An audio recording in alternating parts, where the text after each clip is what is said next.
Are legal grow-ops growing out of control? Adrian Ghobrial with the hazy regulations on who's responsible for making sure growers are not abusing the law. Adrian.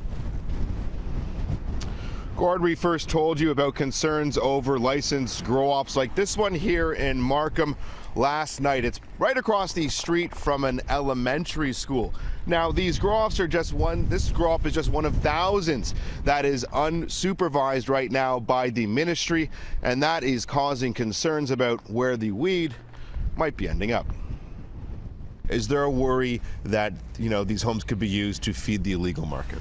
Well, I think that's been a worry that's been expressed in the community for a long time. Do you have worries about it? Absolutely, I do. Of course I do. 20,000 residential grow-ops. That's the approximate number of growers in Canada whose personal use production licenses have expired but continue to be allowed to grow with little to no oversight because of a court injunction. Who's responsible for this? Now, ultimately, it is government's fault when these things are brought in. So here's the sticky situation. The Conservative government promised to pass legislation March 31st of last year to shut down all licensed residential marijuana grow-ops, passing the responsibility to commercial properties only.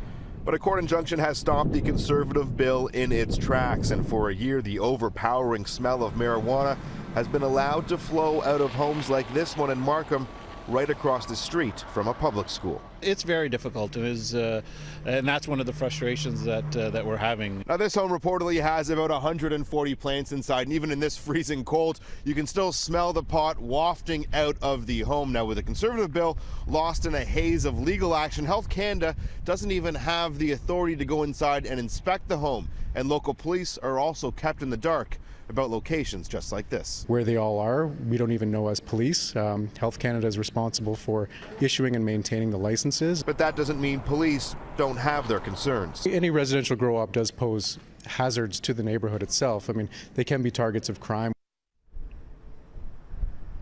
Now, Federal Health Minister Rona Ambrose also expressing her concerns about legal grow-ops attributing to illegal activity. We caught up with her this afternoon in Edmonton. We're also fighting a court injunction on this issue, and we'll continue to fight it. These have been hazards in neighborhoods. They have been also the site of illegal activity. Big concern for neighbors, big concern for firefighters, big concern for law enforcement. We listened to them. We passed a regulation to outlaw any home grow-ops for medical marijuana. We do have the unfortunate situation of a court injunction, and we're in the courts again on this issue, and we'll keep fighting it so that we can make sure that these are not allowed.